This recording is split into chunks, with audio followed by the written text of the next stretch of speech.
Baik, Assalamualaikum warahmatullahi wabarakatuh. Jumpa lagi dengan saya Dr. Zainab Pembojaina pada mata kuliah Hukum Tindak Pidana Khusus.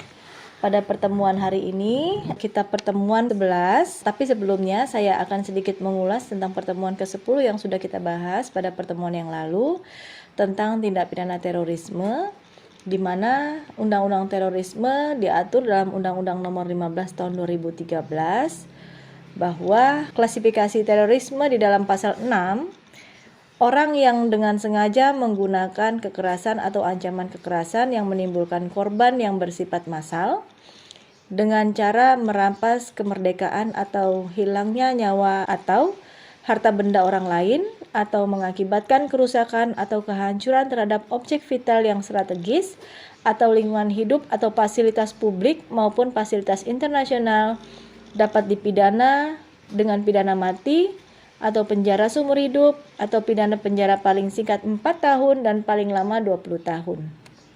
Baik, kita lanjut pada pertemuan hari ini. Kita akan membahas tentang tindak pidana anak, di mana kita akan membahas tentang definisi, dasar hukum, ruang lingkup, dan sistem peradilan pidana anak. Anak nakal atau langkah awal bidang hukum sebagaimana diatur dalam Undang-Undang Nomor 3 Tahun 1997 tentang Peradilan Anak, di mana dimaksudkan terhadap anak yang bermasalah kelakuan. Dalam hal ini sebagaimana diatur dalam hukum formil sama dengan restoratif justice. Ada beberapa hal yang perlu kita pertanyakan. Salah satunya adalah mengapa istilah pengadilan anak bukan peradilan anak. Nah, di dalam rancangan Undang-Undang Peradilan Anak sebagaimana diatur dan disahkan oleh DPR terdapat di dalam pasal 10 ayat 1 Undang-Undang Nomor 14 1970. Nah, dalam hal ini 4 lembaga peradilan di Indonesia antara lain peradilan umum, peradilan militer, peradilan agama, peradilan tun, dan undang-undang pengadilan anak. Dalam ruang lingkup tindak pidana anak, ini ada peradilan umum, peradilan khususan, dan pengadilan anak.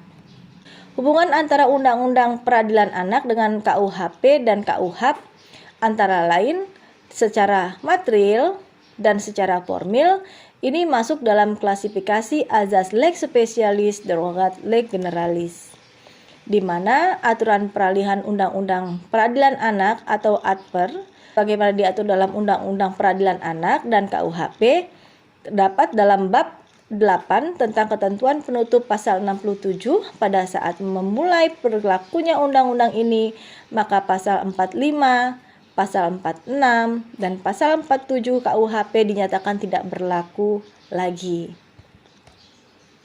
Nah, kemudian mengapa pasal-pasal tersebut dinyatakan tidak berlaku lagi? Nah, karena ketentuan dalam pasal tersebut dipandang sudah tidak sesuai lagi dengan perkembangan zaman saat ini, khususnya dengan ketentuan-ketentuan yang ada dalam dokumen-dokumen internasional yang berkaitan dengan anak. Masalah usia anak yang dalam ketentuan KUHP 16 tahun, sedangkan dalam Undang-Undang Perlindungan Anak itu usianya 18 tahun. Pada pasal 1 angka 1 Undang-Undang Perlindungan Anak, anak adalah orang yang dalam perkara anak nakal telah mencapai umur 8 tahun tetapi belum mencapai umur 18 tahun dan belum pernah kawin. Dalam kaitan dengan batas usia ini dapat dibandingkan dengan peraturan perundang-undangan lain, antara lain KUHP pada pasal 45 dan 72 ini menyatakan anak berusia 16 tahun. Sedangkan di dalam KUHP pasal 153 ayat 5 anak berusia 17 tahun. Kemudian di dalam Kitab Undang-Undang Hukum Perdata pada pasal 330 ayat 1 dan 419 anak adalah berusia 21 tahun. Sedangkan di dalam Undang-Undang Nomor 4 Tahun 97 tentang Kesejahteraan Anak pasal 1 angka 2 anak berusia 21 tahun. Dan Undang-Undang Nomor 39 Tahun 99 tentang Hak Asasi Manusia sebagaimana diatur dalam pasal 1 angka 5 anak berusia 18 tahun. Dalam sistem peradilan pidana anak, dasar hukumnya adalah Undang-Undang Nomor 11 Tahun 2012 tentang sistem peradilan pidana anak.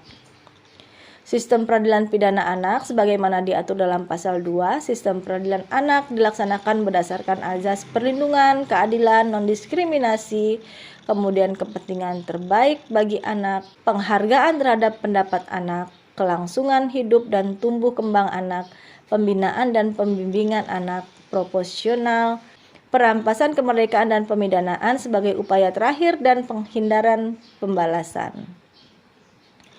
Kemudian sebagaimana diatur dalam pasal 5, sistem peradilan pidana anak wajib mengutamakan pendekatan keadilan restoratif. Kemudian sistem peradilan pidana anak sebagaimana dimaksud pada ayat 1 meliputi A. Penyidikan dan penuntutan pidana anak yang dilaksanakan sesuai dengan ketentuan peraturan perundang-undangan kecuali ditentukan lain dalam undang-undang ini. B. Persidangan anak yang dilakukan oleh pengadilan di lingkungan peradilan umum. Dan C. Pembinaan, pembagian, pengawasan, dan atau pendampingan selama proses peradilan atau pelaksanaan pemidanaan atau tindakan dan setelah menjalani pidana dan tindakan. Dalam sistem peradilan pidana anak sebagaimana dimaksud pada ayat 2 huruf A dan B wajib diupayakan diversi. Pada pasal 6, tujuan diversi adalah mencapai perdamaian antara korban dan anak, menyelesaikan perkara anak di luar proses peradilan, kemudian menghindarkan anak dari perampasan kemerdekaan, kemudian mendorong masyarakat untuk berpartisipasi dan menanamkan rasa tanggung jawab kepada anak. Dari apa yang saya sampaikan dapat disimpulkan bahwa anak nakal merupakan langkah awal bidang hukum di mana diatur dalam Undang-Undang Nomor 3 Tahun 1997 dikhususkan terhadap anak bermasalah berkelakuan sebagaimana diatur di dalam hukum formal atau formil atau dapat disebut juga dengan restoratif justice. Baik, pertemuan hari ini kita cukup. Saya tutup. Billahi taufiq wal hidayah. Wassalamualaikum warahmatullahi wabarakatuh.